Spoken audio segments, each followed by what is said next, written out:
Hello everybody, welcome to another Armada video. It's been a while, but Wave 6 has been announced now, so we're gonna get right into it. The news coming out of Gamma was pretty fast and furious yesterday, so I'm gonna try and get through as much as I can today. As you all know, I love Armada, but I'm just not getting to play as much as I would like. But this ship is the one I've been hoping for. Along with the TIE Defender, this is one of my favourite ships ever out of the expanded universe for Star Wars. I used to love these. They were fieldable for both Rebels and Imperials, as I recall, I think. In fact, no, this was a Rebel version. The Imperial one was a big round one in the Star Wars Rebels game. Star Wars Rebellion game. And I just really like this. It's got a really good aesthetic to it. I love the idea of it just launching all the fighters and just having that Imperial fighter squadron support style ship, especially with the other small based ships that we now have access to, this being a medium base itself. It's going to overtake the I think obviously the flotillas are still the most efficient way of pushing squadrons around, but this guy with a squadron value of 4 is looking really good. I cannot wait to get this on the table and have a play around with it. Sticking with the usual Imperial doctrine of having that giant front arc, it throws 2 red and a blue out of the front. It's got a decent enough spread of weapons. It's not really going to be a frontline ship. I wouldn't expect you to play it as a frontline ship. But then we have 6 hull, looks to be 2 shields all around with 1 in the back, I'm going to say, and 6 hull. The anti-squadron armament is 1 blue die, and then we have a brace and a redirect. It looks like, if you see, obviously the ship base has got 2 red and a blue, whilst the ship card we show us is 3 blue. So those look to be the options, which is fine. I'm happy to have that squadron value of 4, to be honest. 2 command and 2 engineering. I just love the design of the ship. It looks really nice. I'm probably going to mess around and have lots of TIE fighters and then some light cruisers and see if I can try a different kind of playstyle. Not necessarily Rhymer Ball, but lots of bombers and that kind of stuff. Then we get on to Rear Admiral Sewell. In fact, no, I'm going to go through the Rebel pack before I look at individual cards. There we go. We have the Hammerhead Corvettes. We have a double pack for this expansion. You get 2 ships in the 1 box, which is probably a decent enough way of doing it. It forces you into buying 2 rather than 1 blister. But seeing as the wave's only looking to be 2 ships, it doesn't feel that bad to me, especially depending on the points value of them. But they are looking like we've been a little bit more cunning, covering up more of the card here. But we have 1 with 2 red and a blue out of the front arc, and then blues out of the rear and side. And then we have what would assume to be the Hammerhead Torpedo Corvette, which is a red, a blue, and a black out of the front, and also a black out of the side and black out of the rear. Then it looks to have a battery armament of blue die, but I can't really make it out. The interesting thing, obviously, it comes with 2 ships in a pack. We've got the double upgrades that are appearing in both of these packs, and it looks to be General Organa, so the Leia commander. 38 points. I do have some paraphrased version of her ability that I've plucked off the forums. It seems to be when a friendly ship resolves a command by spending a command dial, if it has not yet resolved another command this round, it may resolve that command as if it spent a matching command token. If it does, it may not resolve another command this round. So it kind of effectively has, I want to say, what's the title? The Tantive 4 title, that was the right one. So you can reveal your, we'll go squadron command. You've got a squadron value with 2 normally. If you spend a token, you'd only be able to do 1. Using layer, you can then send 3 squadrons off. Blah blah blah. That's obviously across the entire fleet. So it's kind of like fleet-wide Tantive 4 title. I'm probably wrong. It better be Tantive 4 now. I've committed to it. So I think she again lends herself really well to pushing squadrons. Increases the efficiency of your entire fleet. You don't have to be worrying about banking those tokens, but remember, a round is a long time, so if it basically nullifies any tokens you have banked, so it can be a bit tricky to make sure you're getting the best value out of her.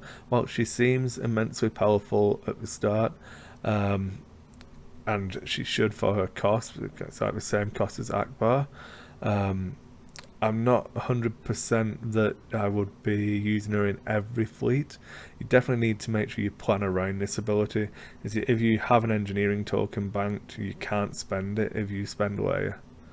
Because you can only resolve 1 command, and it has to be a 1 on your dial, so she is all in on the command that she reveals.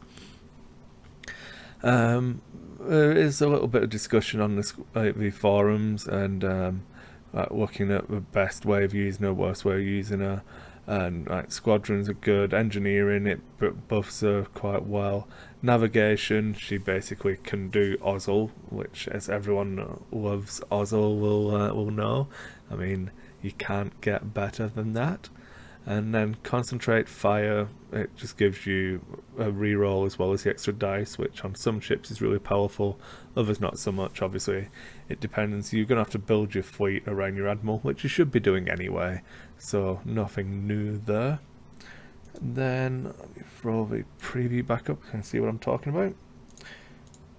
We get Admiral Sloan for the Imperials. While a friendly squadron without rogue is attacking, it may spend 1 die with a accuracy icon to choose and spend 1 of the defender's defense tokens. While it's attacking a ship, it may also reroll 1 die with the critical icon. 24 points. So relatively cheap, and if you're not taking rogue squadrons, it can really buff them. So you may spend a accuracy to force your opponent to spend the defense tokens. So if you're attacking anything with scatter, you can just get that scatter off the table really quickly. Pretty good tactic there. I think it would be the best way of using her is, those early attacks, get rid of a scatter, then you can punch through. You're playing Imperials, so it could be bringing the TIE Swarm back. No longer are we going to be waiting for you to get those 3 hits. You can just scatter it on the one where you roll 3 accuracies. And re-rolling the crit on the attack dice whilst you're attacking ships is also really strong. Just adds that second layer of reliability to them. That bomber command will help your bombers get a crits. This will help your TIE fighters do work over the large ships. Still don't know whether I would be sending TIE fighters into the big ships, especially with some of the anti-squadron values we're seeing being played now, but still a perfectly valid tactic. And at 24 points, I actually really like her. I just like the fact that we've got more squadron-focused admirals now. And yeah, we go on to the first. I'll bring them both up.